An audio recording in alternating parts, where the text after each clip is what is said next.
अखिलेश यादव जी और राहुल गांधी जी पर अभद्र टिप्पणी करने वालों अंधभक्तों, एक पार्टी के गुलाम और गुलाम खोरों सुभाष चंद्रा जैसे लोग ना तुम लोगों की चड्डी भी उतार लेंगे।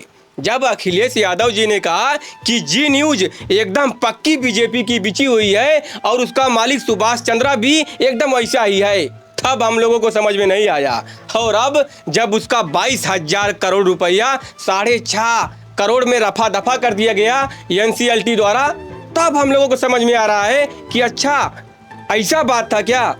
और अब लोग रो रहे हैं और सवाल कर रहे हैं कि क्या मोदी जी ऐसे कॉरपोरेटों के लिए आईसीबी दिवालिया कानून लाए थे ताकि ऐसे लोगों का 99.97% हेयर कट किया जा सके।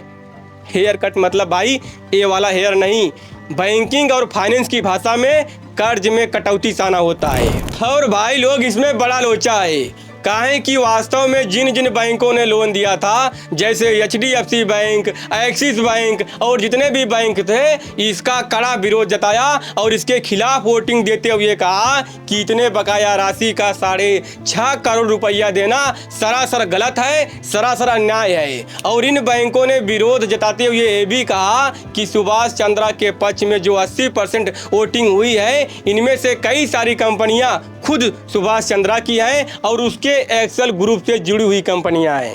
खैर, अब इसका भरपाई हम लोग देश की आम जनता करेगा। बैंकों में हिडन चार्जेस के रूप में, पेनाल्टी के रूप में, car loan, home loan, personal loan, इन सब पर ब्याज बढ़ेगा और सेविंग अकाउंट या एफडी पर ब्याज दरें घटेंगी।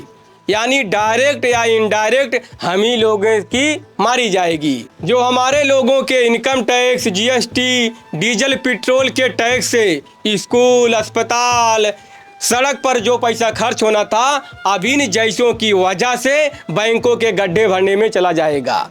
अगर देश की आम जनता लोन ना चुका पाए तो उसके घर की कुर्की का नोटिस उसके घर पर चिपक जाता है, उसकी गाड़ियां उठवा ली जाती हैं, उसका सिविल स्कोर खराब हो जाता है। यानी देश की आम जनता को पाई पाई चुकाना पड़ता है और इन्हीं चक्करों में मानसिक उत्पीड़न के कारण आम जनता आत्महत्या तक कर लेती है।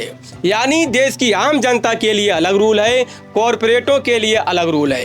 तो भाई लोग वीडियो को दबा के शेयर करना, चाप की स्टोरी डालना, कमेंट में लाल दिल भेजना जो भी हमारे बात से सहमत है। पीडीए वालों दबा के शेयर करिए।